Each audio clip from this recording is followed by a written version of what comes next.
Sancochar la vida.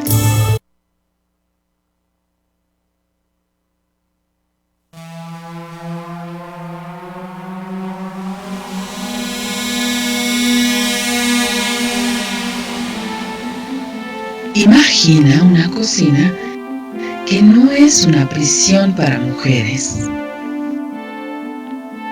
Un lugar para condimentar, sazonar, sancochar la vida. Una fragua, un fogón transformador. Un lugar donde comenzó todo. Un lugar donde se confabula,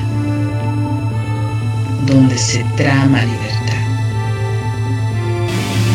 La cocina de Chavela. Un nicho donde sazonamos la vida pública con pimienta feminista.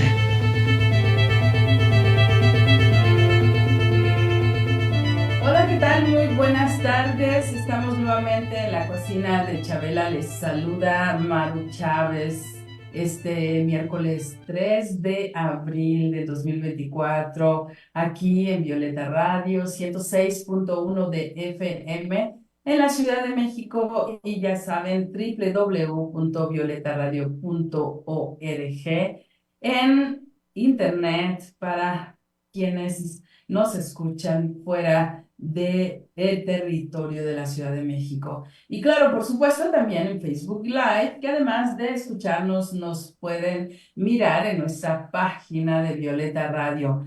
Pues les saludo. Bienvenidas, bienvenidos, bienvenides a esta cocina en donde sazonamos la vida pública con pimienta feminista. Y hoy tenemos a un tema que ha estado pendiente durante un buen tiempo aquí en la cocina de Chabela, que además me encanta, es mi pasión, es uno de los ejes centrales de estas reflexiones que tenemos acá en la cocina y que tiene que ver con la libertad de expresión de las comunidades, con los medios comunitarios, como les llamamos, o populares, indígenas, alternativos, una serie de conceptos que están allí detrás de esto, que también yo suelo mencionar como una plataforma tecnológica para la libertad de expresión de la ciudadanía. Y pues agradezco muchísimo que haya aceptado la invitación de estar acá conversando conmigo, Mirel Campos, la coordinadora ejecutiva de la Asociación Mundial de Radios Comunitarias, capítulo México. Bienvenida, Mirel. Gracias por estar acá. No, pues muchas gracias a Maru Chávez por invitarme a su programa La Cocina de Chabela. Es la segunda vez que participo. Y pues encantada de charlar con ustedes, pues sí, de hacer este intercambio necesario sobre las radios comunitarias en México. Cada vez son más, ¿no? Sí, sabes que justamente, Mirel, hace 10 años y por eso no es fortuito que estemos y sigamos aquí hablando de los medios comunitarios, porque hace exactamente 10 años estábamos en la lucha por Ujú. el reconocimiento, por la aprobación de la Ley Federal de Telecomunicaciones y Radiodifusión, aunque hace ya 11, de hecho el 30 de abril tendrá 11 años de la aprobación de la reforma de telecomunicaciones y radiodifusión, ¿no? En 2013, en el Senado, lo recordarás muy bien porque fuiste parte de ello también, pero en el 2014 fue la promulgación de la Ley Federal de Telecomunicaciones y Radiodifusión, y yo creo que es un buen momento para hablar de la situación de los medios comunitarios e indígenas pues en estos 10 años que ha pasado, cuáles fueron las condiciones en las que quedaron dentro de la ley, pero además me interesa muy particularmente que conversemos de las condiciones vinculadas al reconocimiento, a la sobrevivencia, al fortalecimiento de este tipo de medios en un periodo de administración, en un periodo de gobierno en donde está la cuarta, bueno, que se hace llamar la cuarta transformación, y además donde muchos personajes que estuvieron también muy activos en la lucha del reconocimiento de los medios comunitarios, pues ahora están como parte del gobierno. ¿Y qué balance hacemos en estos últimos 6 años? ¿Cómo se han relacionado con los medios? ¿Sigue ese impulso de apoyarlos por parte de estos funcionarios o no, o sí, pero cómo? En fin, echémosle a la conversa aquí en la cocina de Chabela, Mirel. Pues sí, Maru, era importante dar esta charla de cómo fueron estos ya casi 6 años de sexenio de un gobierno distinto a lo que habíamos tenido anteriormente, con muchas expectativas, creo yo. Yo creo que sí generó expectativas en cuanto a diversos temas, pero enfocados en la comunicación, ¿no? Y quizá ahí habría que preguntar con las radios, con los distintos, con la diversidad de radios comunitarias indígenas que hay, cómo ha sido este caminar, ¿no? A qué se enfrentaron, o sea, cuáles han sido, eh, qué avances creen que hayan sentido tangibles y qué quedaron qué asuntos pendientes quedaron, ¿no? A mí me parece importante como plantear como partida es cómo se gestó esta relación o el diálogo con este gobierno, ¿no? Ahí sería interesante ver qué tipo de interlocuciones o acercamientos hubo, ¿no? Por parte de la MARC o de otras radios, o sea, cómo se fue dando esta relación. Si fue el gobierno quien se acercó a las radios comunitarias o fueron las mismas radios u organizaciones como AMARC que buscaron diálogo. Para mí ese es un punto de partida, pues porque ahí se ven las voluntades políticas de unos y de otros. Siempre se ha dicho que para no dejar a un gobierno solo, los movimientos sociales tienen que ir acompañando a los gobiernos, ¿no? Tiene que haber un diálogo en el que el movimiento social, como el de las radios comunitarias indígenas, esté presente, tenga un diálogo permanente con las máximas autoridades institucionales que se encargan de ejecutar las políticas públicas. Entonces ahí habría que hacer como para mí eso es un primer balance, ¿no? ¿Cuál fue ese diálogo que estuvieron haciendo las radios u organizaciones como AMARC para plantearle, en este caso, qué es lo que se tendría que mejorar, qué quedó pendiente de esa legislación, de la reforma, y cómo avanzar en ello, ¿no? Más bien ahí yo le preguntaría a Maru, ¿no? En esa transición del 2014 al 2015 que salen los lineamientos, ¿no? Luego 2016, 2017 que se hace toda la gestión para hacer viable el acceso a la publicidad oficial de la Ujú. contratación del 1%, como indica el artículo 89, fracción séptima, ¿no? Creo que ahí AMARC tuvo un papel fundamental para diseñar una política pública que no quedó plasmada en ningún lado, ¿no? Ujú. Creo que ese trabajo de incidencia política que se hizo desde la coordinación ejecutiva en coordinación con otras instituciones, con otras organizaciones de la sociedad civil, creo que es algo que merece ser contado y explicarle a la sociedad cómo fueron las radios en otro sexenio, pues en el sexenio de Enrique Peña Nieto, cómo se tuvo que disputar un derecho que no quedó, pues que no le quedó como a una autoridad o a una institución hacer valer o que vigilar a que esto se cumpliera, ¿no? Creo que por ahí podríamos empezar.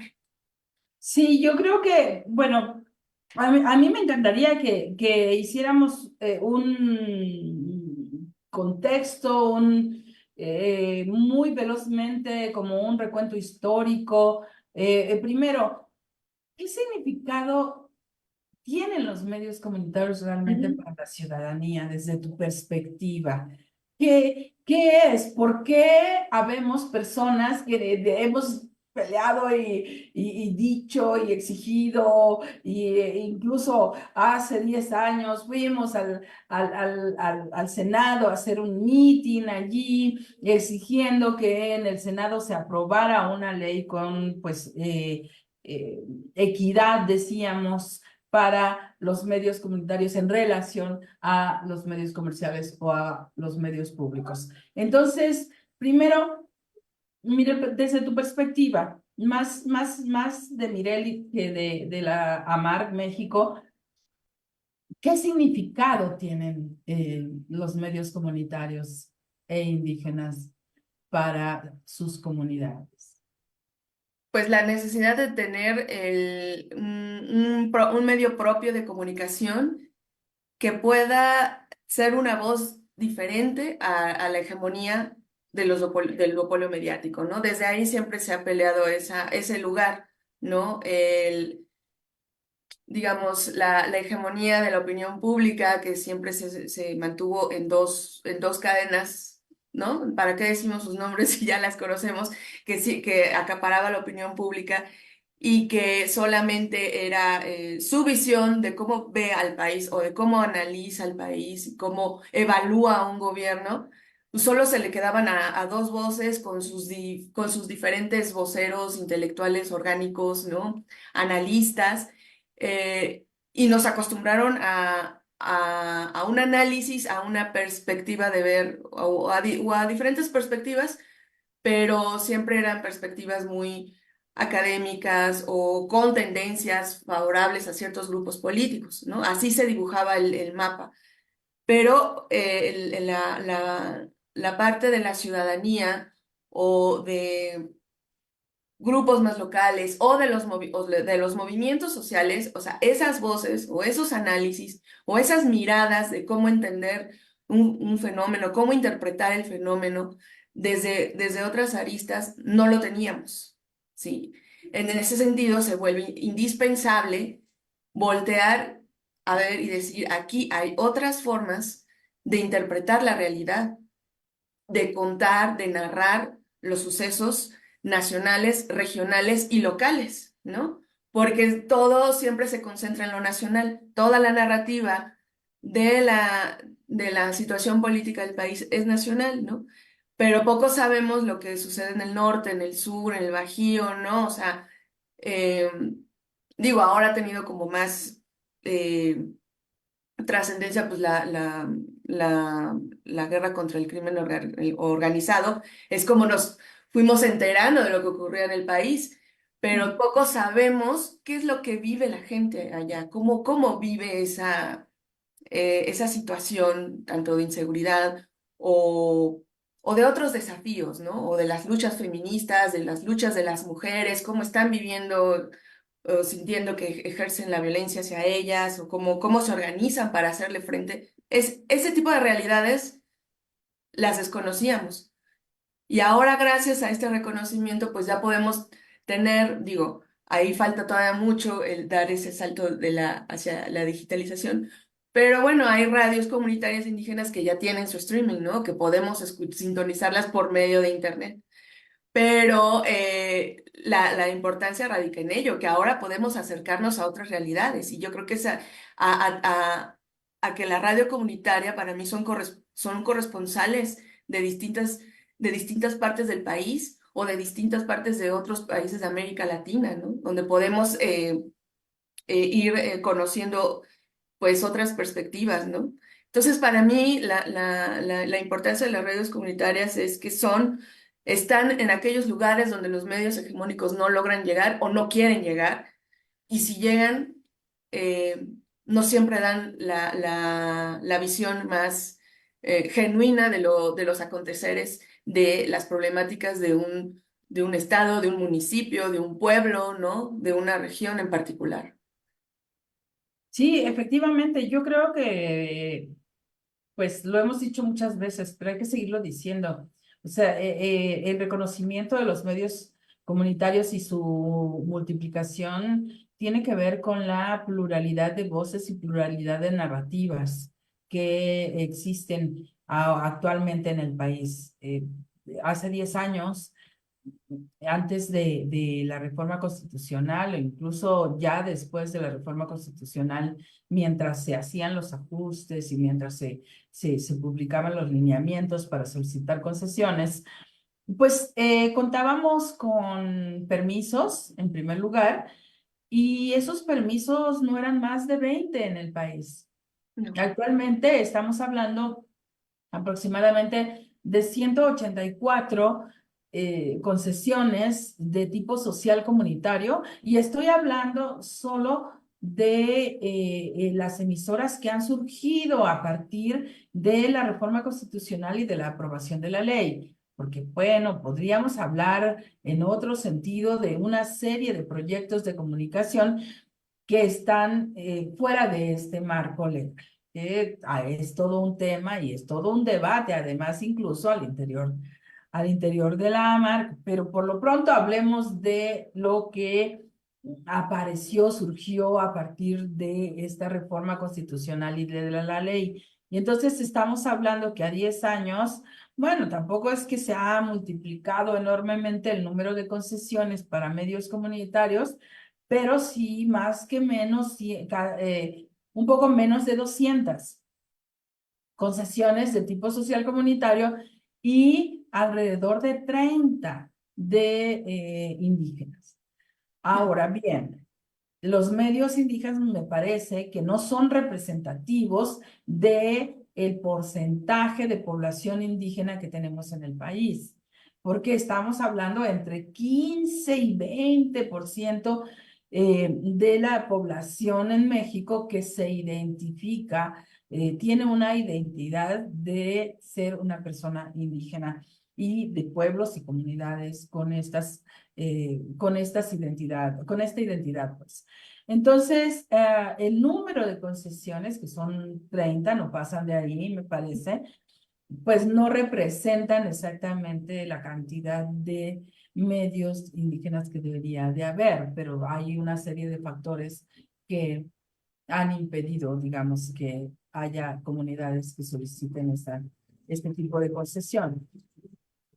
Sí, justo porque muy buena parte de estas comunidades siguen desconociendo que hay una ley que les permite tener, operar, tramitar una concesión. O sea, todavía hay, pues acá te puedo decir que en AMAR nos llegan las solicitudes de que no saben cómo se tramita el permiso, ¿no? Siguen en su imaginario, todavía sigue persistiendo la idea del permiso, ¿no? Desconocen que hay una ley, que hubo una reforma importante que ya les reconoce como sujetos de derecho a solicitar una concesión. Entonces todavía ahí hay una asignatura pendiente, por ejemplo, ¿no? Con las comunidades indígenas, que siguen teniendo la idea de que hay que pedir permiso, ¿no? O sea, solicitar permiso. Entonces esa parte sigue siendo importante que se difunda lo que se logró con la ley, ¿no?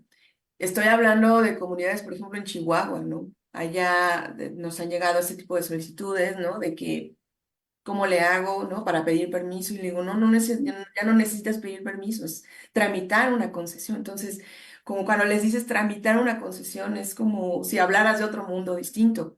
Entonces, ahí hay una asignatura pendiente, seguir difundiendo la ley, seguir Ujú. diciendo que tienes ese derecho de tramitar esa concesión, ¿no? Entonces, Yo, todavía ujú. hay una desigualdad, pues, de acceso al conocimiento de la legislación. Sí, efectivamente, pero eso me lleva a pensar, Mirel, que en realidad hacen falta más acciones dirigidas a que las comunidades gestionen su propio medio de comunicación. No solo el conocimiento de la ley y la posibilidad de obtener una concesión, que digamos el trámite en sí mismo es pues complejo, pero salvable, ¿no? Con ciertos conocimientos, con cierta asesoría. Pero ¿qué más? ¿Qué más hace falta para que las comunidades puedan tener realmente operando un medio de comunicación? Y aquí me quiero detener un poquito en el tema del Instituto Federal de Telecomunicaciones, o sea, ¿qué papel ha jugado? ¿Qué papel, o sea, por qué se generó, se creó un Instituto Federal de Telecomunicaciones? Eh, ¿Y qué papel ha jugado en este tiempo? Y si es su responsabilidad la multiplicación de los medios de comunicación indígenas y comunitarios o no, o sí y hasta cuánto. Bueno, o sea, más que otorgar así como concesiones, ¿no? Como si se regalaran las concesiones, primero es importante que se sepa que hay un instituto que acompaña el proceso, ¿no? Que antes no, bueno, era la COFETEL, pero ese era otro momento de la historia de la radiodifusión. Aquí el papel del Instituto Federal de Telecomunicaciones sí tiene la tarea de acercarse a esos poblados, ¿no? Que lo ha hecho, sí ha tenido ese tipo de iniciativas de acercarse a ciertas comunidades, a difundir, a decirles cómo se tramita, pero el país es extenso, ¿no? Y es difícil llegar a tantos poblados, ¿no? Es muy difícil como o sea, abarcar todo el territorio. Sí implica diseñar una política pública que vaya viendo qué estados de la República tienen medios y que no sea una cuestión para satanizarlos, ¿no? Sino para darles las herramientas para que puedan ser, para que tengan su concesión, ¿no? Entonces, es un trabajo muy hormiga que tendría que hacer el Instituto Federal de Telecomunicaciones, o sea, seguir explorando el territorio, no para confiscar ni nada, sino para generar esos puentes de diálogo entre aquellas comunidades tan lejanas que tienen esa necesidad de comunicación porque es el único medio que hay. Entonces, ahí es cómo trabajamos esa parte de la política pública, ¿no? Para que no se pierda el trabajo hormiga que tendría que hacerse desde el Instituto Federal de Telecomunicaciones. Pero sí creo que los medios, que las radios comunitarias indígenas deberían de tener un papel más predominante en la toma de decisiones del Instituto Federal de Telecomunicaciones en materia de las radios comunitarias, ¿no? Como en su momento lo tuvo la AFSCA, donde el Consejo Consultivo sí tenía a un titular que era parte de las radios comunitarias o pueblos indígenas. Había una representatividad.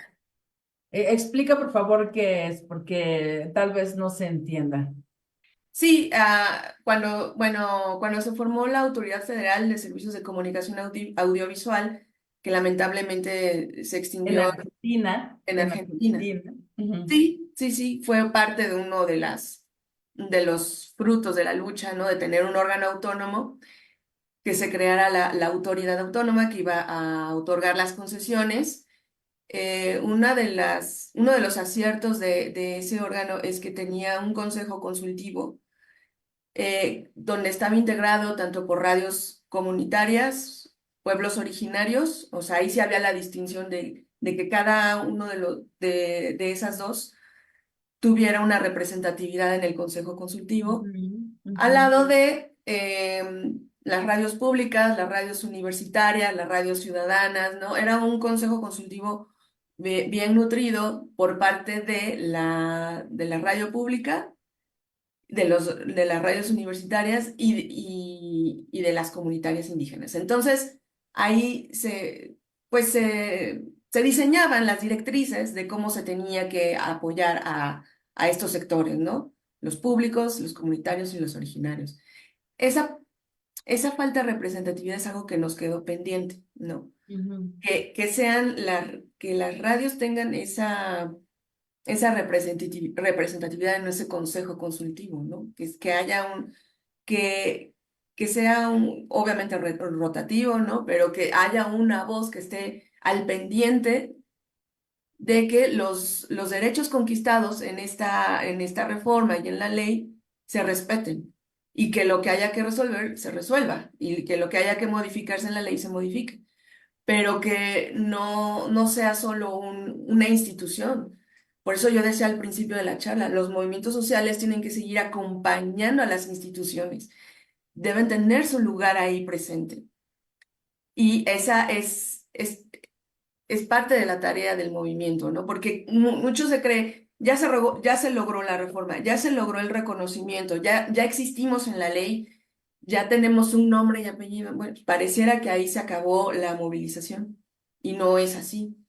La movilización es estar al pendiente de que lo conquistado, de todo aquello que sí se logró, se cumpla. Y lo que quedó pendiente se trabaje y tenga una agenda permanente de trabajo con instituciones, con el presidente, con partidos políticos e insistir por los cambios que se necesiten, que se necesiten para mejorar el sector, ¿no? Creo que de eso adolece nuestra ley, ¿no?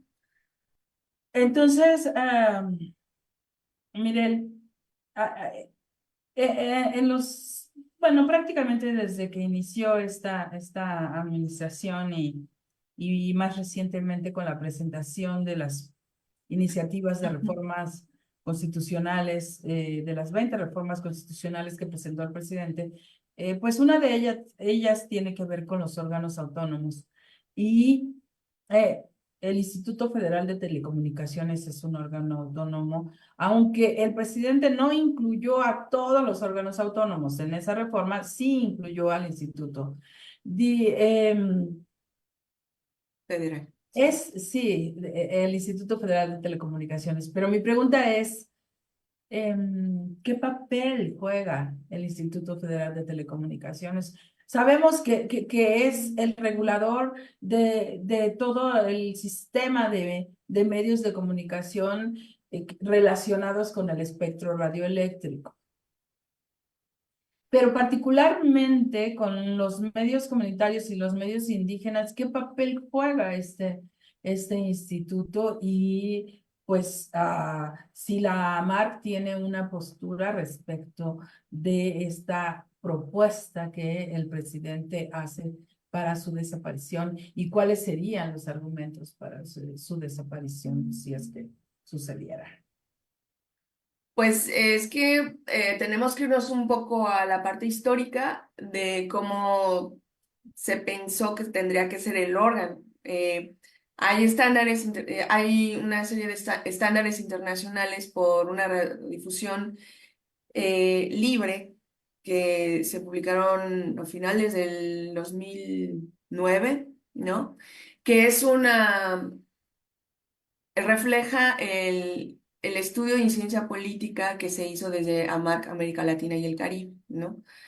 Donde se estudiaron las mejores prácticas que hay a nivel mundial de cómo diseñar políticas públicas para la radiodifusión comunitaria en el mundo, ¿no? Y dentro de esas mejores prácticas que, que se estudiaron, pues ahí se establece que la mayoría de los países a nivel mundial sus órganos reguladores son autónomos, ¿no?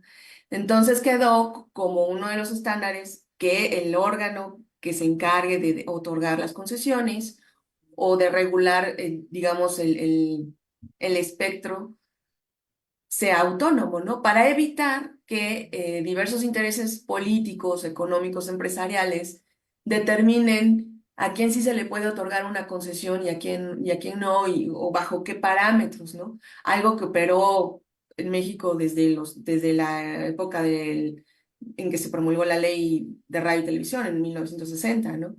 No había un órgano, todo lo hacía la Secretaría de Gobernación, era bajo los criterios de gobernación, no eran lo suficientemente claros, ni regulados, ni equitativos, o sea, fue como libre albedrío y yo creo que y ahí está pues una de las aportaciones más grandes que pudo haber tenido esta reforma en materia de telecomunicaciones, es decir, que tiene que ser un órgano autónomo, ¿no? Y ahí pues más bien sería importante que preguntarles a las radios cómo ha sido esa relación con el IFT, ¿no? Con un órgano que es autónomo, que no depende directamente de las decisiones del gobierno en turno, ¿no? ¿Qué problemas ha tenido para tramitar su concesión? Si cree que ha habido algún impedimento político, técnico, jurídico para obtenerlo. Ese diagnóstico todavía nos hace falta, ¿no? Esa parte nos hace falta. Digamos, eso en cuanto a la necesidad de tener al órgano autónomo es importante, ¿no? Mantener esa autonomía para que otros intereses no se mezclen a la hora de asignar las frecuencias. Pero todas las instituciones tienen que someterse a crítica, ¿no? O sea, siempre hay que hacer un balance de qué ha funcionado, qué no ha funcionado, ¿no?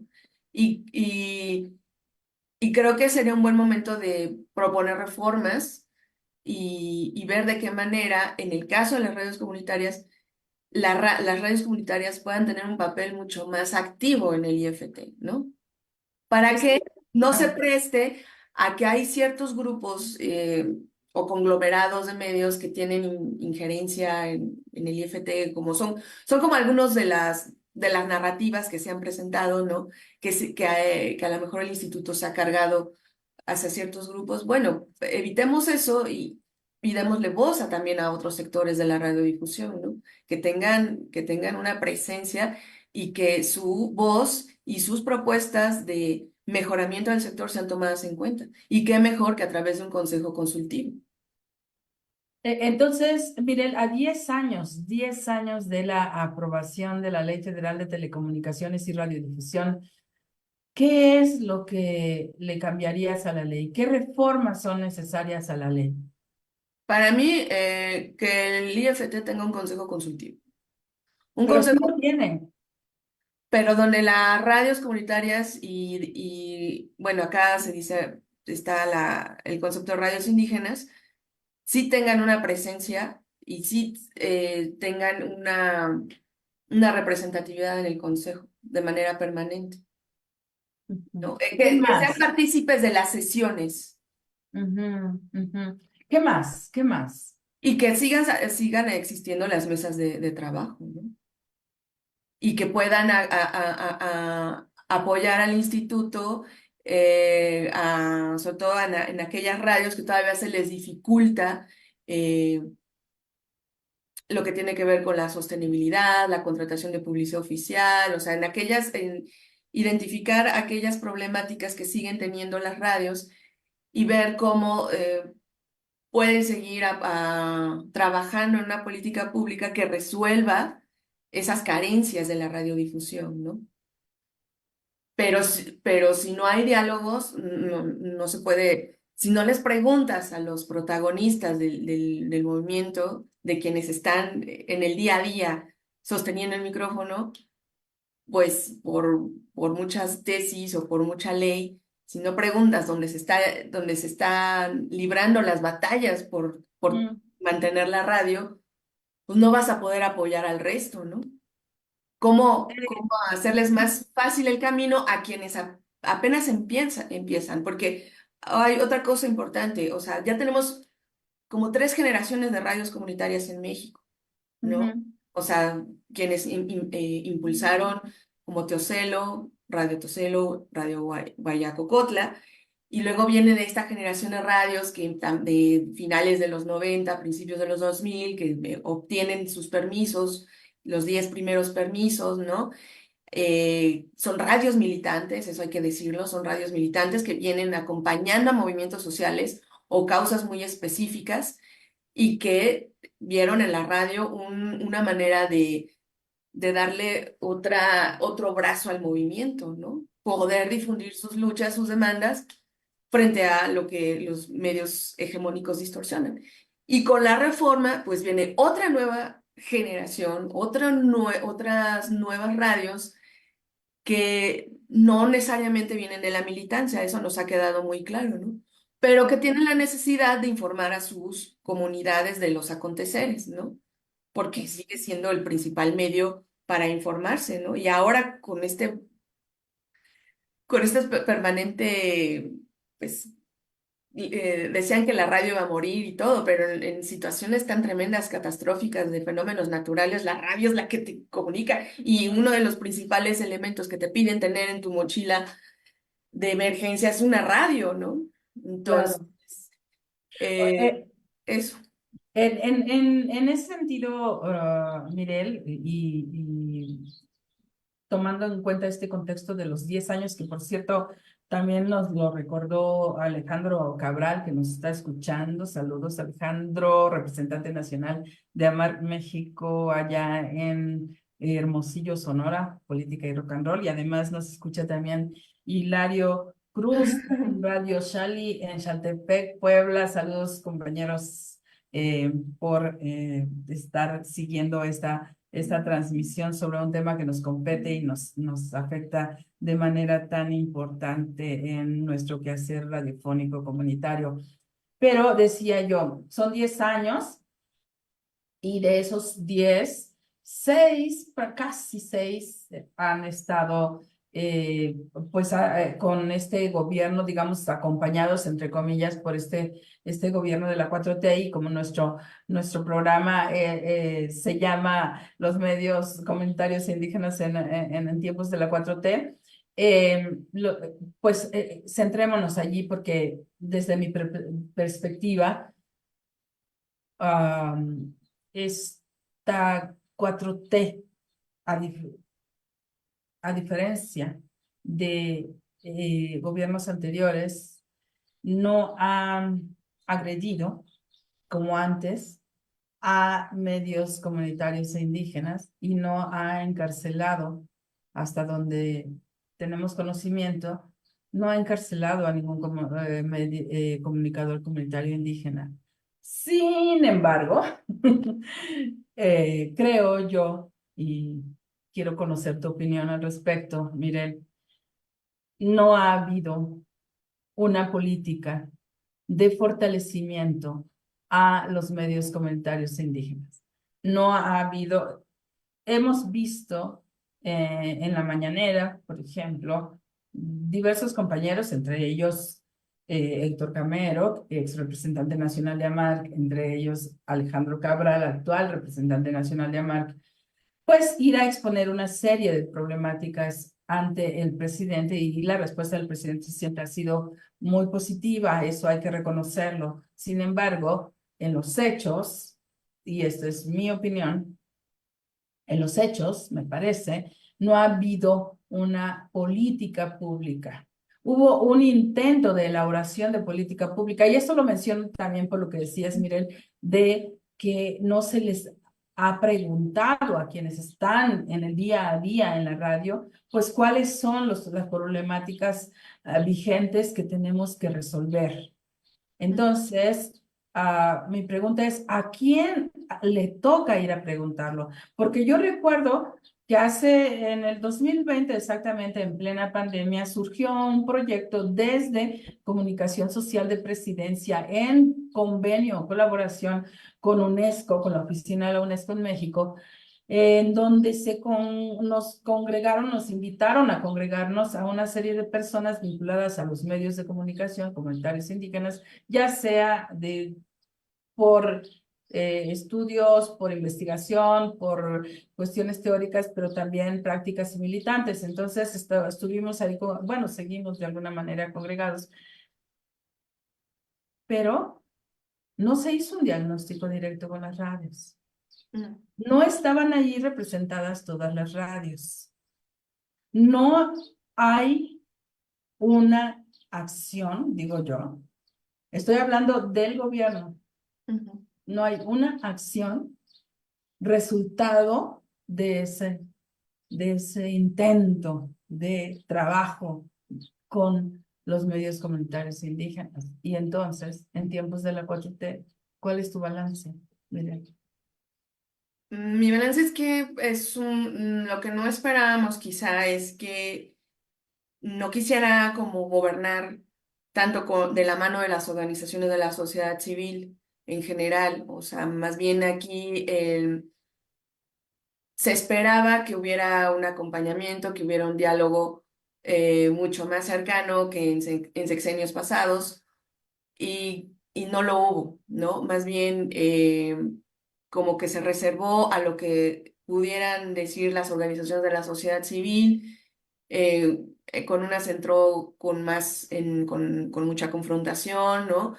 Y, y eso creo que dispersó un poco la posibilidad de hacer incidencia política, porque pues a las organizaciones que acompañaron en un inicio a Marc para hacer cumplir el artículo 89 de la Ley Federal de Telecomunicaciones, pues esas organizaciones, muchas de las que estaban ahí en, en, en ese espacio, pues no fueron muy bien vistas por el presidente. Entonces, eso en el momento de hacer incidencia política, pues te va debilitando porque pierdes como fuerza para poder eh, decir, pues somos un grupo muy grande que queremos que mejoren las condiciones de la radiodifusión, pero al desconocer a estos actores que tenían esa interlocución en otros sexenios, ahí se desdibuja un poco la forma de hacer incidencia, ¿no? Porque queda muy fracturado el mundo de las organizaciones de la sociedad civil,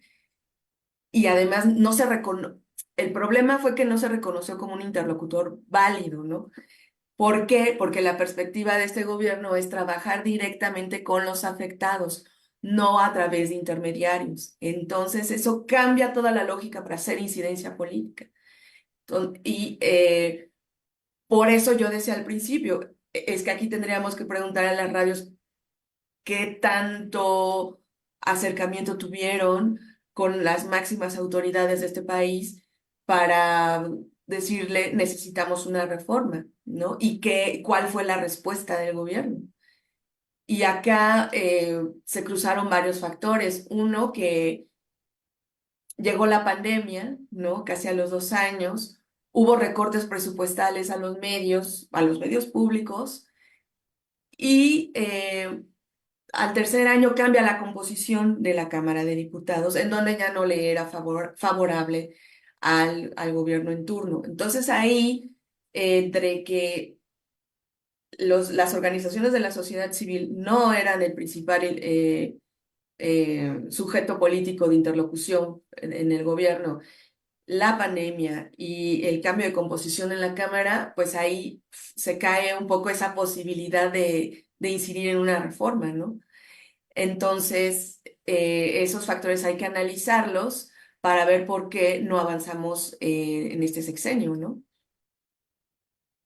Claro, claro, muy, muy importantes estos factores, pero yo creo que, como tú decías al inicio, hay una serie de comunidades. Si estamos de acuerdo en que los medios de comunicación comunitarios e indígenas no son solo necesarios porque hay regiones en donde no llegan otro tipo de medios, y es decir, no hay otros servicios informativos, que es una parte de todo el complejo que es un medio de comunicación comunitario indígena, que esa es una razón, una de las razones de su existencia. Pero a mí me parece que hay otro elemento fundamental que tiene que ver con la libertad de expresión, con la existencia de otras narrativas en los medios de comunicación, con la presencia de otros actores dentro del sistema de medios, que tiene que ver con derechos, pues, y que si estamos de acuerdo entonces en que por esas razones, los medios comunitarios e indígenas son necesarios en muy diversos contextos del país, pues entonces tendríamos que tener claro también, y me refiero a la autoridad, me refiero a quienes están al frente de las instituciones en este país, pues tendría que tener claro que un medio de comunicación no solo se construye otorgándole una concesión, Un medio de comunicación se construye también aportando todos los apoyos necesarios en términos técnicos, tecnológicos y de recursos humanos para que sea un medio de comunicación suficientemente fortalecido en los aspectos mencionados, es decir, en los aspectos técnicos, tecnológicos y de calidad de producción, que esa calidad se la imprimimos quienes hacemos los medios de comunicación. Por tanto, tenemos que tener las condiciones de conocimientos, de experiencias, pero también de recursos económicos suficientes para dedicar nuestro quehacer con calidad a un medio de comunicación. Y desde mi perspectiva, ese enfoque no se ha presentado, por lo menos en este periodo de la 4T. No, pues ahora estamos al cierre de un sexenio en el que sí no hubo, pues, no hubo comunicadores comunitarios, digamos, afectados por una política represiva, ¿no? Por parte de la 4T, eso se reconoce, pero sí pudo haber hecho algo muy bueno como gobierno progresista, como los demás gobiernos progresistas de América Latina lo hicieron, ¿no? Como en el caso de Ecuador, ¿no? Que se logró el 34% para publicidad, de publicidad oficial para las radios comunitarias indígenas, ¿no? En el caso bueno, en su momento con Cristina Kirchner, si bien todo el trabajo de articulación del movimiento de radios comunitarias lo concentró el Farco, el Foro de Radios Comunitarias, sí buscaron el diálogo con el presidente Néstor, dijo eso lo va a hacer Cristina y efectivamente lo hizo Cristina. Cristina sí les dio el espacio, se hicieron 1.600 foros en toda Argentina, donde dialogaron universidades, radios públicas, medios comunitarios indígenas. Fue un gran diálogo para sacar la ley de medios, ahora muy, pues lamentablemente a punto de perderse una valiosa experiencia, pero sí hubo una voluntad por parte de la presidencia, una voluntad política por escuchar a las radios y plasmar lo que las radios le estaban diciendo. Eso faltó en este gobierno, sentarse a escuchar a todas las radios e impulsar una reforma sin pedir nada a cambio, ¿eh? O sea, lo que ustedes necesitan es lo que vamos a procurar a darles hasta donde de nuestras posibilidades, ¿no? Pero no hubo ese diálogo de sentarse a escuchar a todo el sector de la radiodifusión, ¿no? Pero no solo fue con las radios, fue en general con muchos movimientos sociales. Por eso yo decía, un gobierno que se dice progresista o de izquierda siempre tiene que caminar del lado de los movimientos sociales. Y lamentablemente este gobierno no fue así. No fue así, lo vimos con el movimiento feminista, con los ambientalistas y pues también con las radios comunitarias. O sea, eligió otro tipo de interlocución, yo quiero hablar directamente con los afectados, pero no hubo una decisión de decir, bueno, yo gobierno si quiero cambiar la ley y que sea el primer eje la primera acción de mi gobierno, que eso debió haber sido en 2019. Pudimos haber evitado llegar a la pandemia sin una reforma. O sea, en el primer año de gobierno, cuando tenían el Congreso a su favor, cuando no sabíamos que nos iba a llegar una pandemia, se pudo haber hecho un cambio, 2, 3 cambios en la ley para favorecer al sector y no se hizo. Después sí, lamentablemente llegó la pandemia y luego hubo un cambio en la composición del Congreso, entonces ya difícilmente podía, aunque ya tuviera o no tuviera la voluntad política, sí fue un desperdicio enorme para para un gobierno progresista en América Latina. Porque todos los demás gobiernos progresistas, con muchos aspectos criticables, positivos, negativos de sus gestiones, sí procuraron el sector de la radiodifusión. Sí hubo cierto cambio, ¿no? Pero acá la ley siguió igual. Entonces, si me preguntas, ¿hubo incidencia política? Pues no, porque no hubo una reforma de la ley.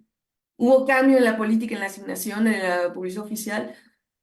Pues sí, hubo exhortos, pero no una política clara que dijera cómo se asigna la publicidad oficial, qué que alcance y que todas las dependencias contraten y que no solo sea con unas radios, con otras radios. O sea, en los hechos no es... exhortos no son grandes cambios en una legislación, ¿no?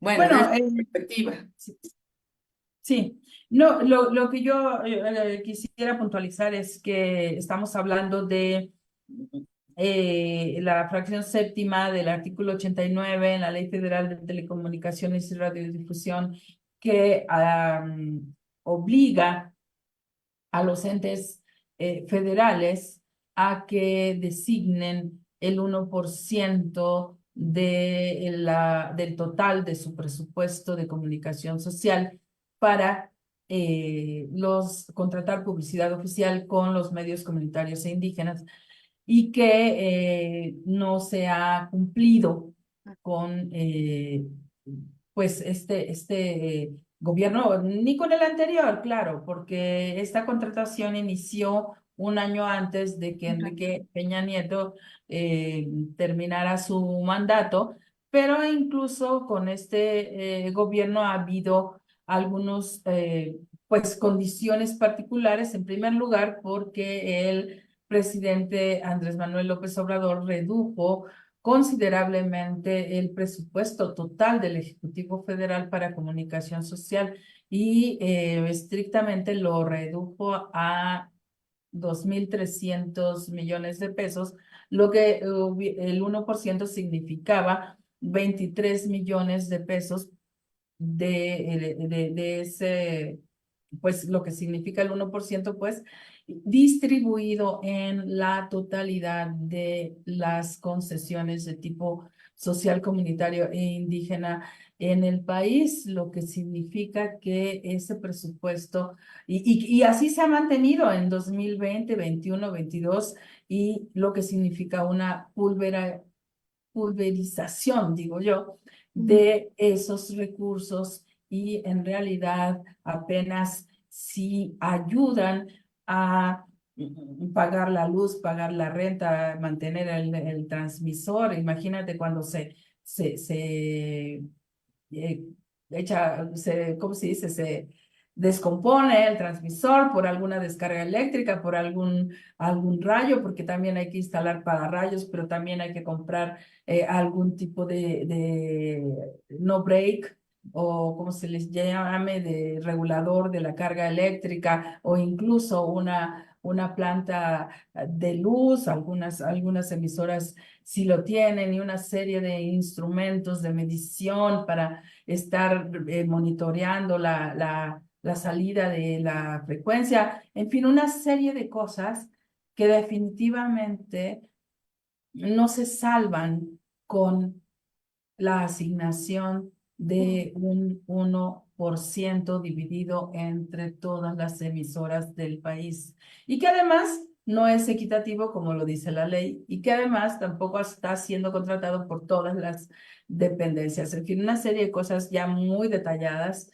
que pues ahora ya no nos da tiempo de abordar, Mirel, pero pues una última y muy rápida pregunta. Si Ajá. tú estuvieras enfrente de el presidente de la República, ¿qué le dirías en relación a los medios comunitarios indígenas y su falta de una política de fortalecimiento para ellos? Pues que si en su mandato no se dieron las condiciones, que, que sí lo haga, digamos, muy evidente, que haga evidente que se necesita una reforma a la Ley Federal de Telecomunicaciones en materia de difusión y que esta tiene que ser apoyada desde las necesidades de las radios comunitarias. Llegue quien llegue a la presidencia, aunque es muy evidente que llegue la candidata del oficialismo, sí tiene que quedar claro que en el primer año de gobierno tiene que estar en la discusión en Cámara de Diputados la necesidad de reforma a la ley. No puede pasar un año más de un sexenio, no se puede repetir ese error de no tomar en cuenta las radios comunitarias. Tendría que ser la primera asignatura a dejar a quien suceda. No esperar no. El primer año de gobierno tiene que abordarse el tema de la redifusión comunitaria porque están en riesgo de desaparecer si no se procura su sostenibilidad económica. Y eso también lo dicen los estándares internacionales por una radio libre e incluyente. Por mucho reconocimiento que haya en la ley y que le asignes el espectro, que tampoco es suficiente el espectro, que 10% no es suficiente, que tenía que haber desconcentrado a ese duopolio y no lo hizo, no se hizo esa desconcentración para que alcance el espectro. La sostenibilidad es lo que le va a dar la viabilidad a la radiodifusión comunitaria e indígena, ¿no? Y las radios públicas han tenido o han adolecido de ese presupuesto en gobiernos anteriores, ¿no? Entonces, la radio pública ha sobrevivido, pero no tiene por qué sobrevivir un medio tan importante. Tiene que tener las condiciones óptimas para estar al servicio de las audiencias, de los ciudadanos. Y así como se ha procurado la sobrevivencia, que no debe ser la sobrevivencia de los medios públicos, así se tiene que procurar a las radios indígenas y comunitarias. No puede haber democracia en un país si no se procura la sostenibilidad económica. Ese tiene que ser el primer punto para abordar en el primer año de gobierno, no esperarse a más. Ese es mi mensaje. Muy bien, pues muchísimas gracias, Miren, nos tenemos que ir porque se nos acabó el tiempo, pero te agradezco muchísimo que hayas estado en esta conversación. Gracias, Maru, y a todo el equipo que está detrás de producción de Violeta Radio. Un saludo. Claro que sí, A todas sus agradecemos audiencias. muchísimo el apoyo de Laura Reyes, que nos está apoyando en la transmisión, y a quienes nos siguieron, pues nos encontramos el siguiente miércoles. Déjenos sus comentarios si gustan en la página de Facebook. Hasta pronto. Hasta luego, un gusto saludarles.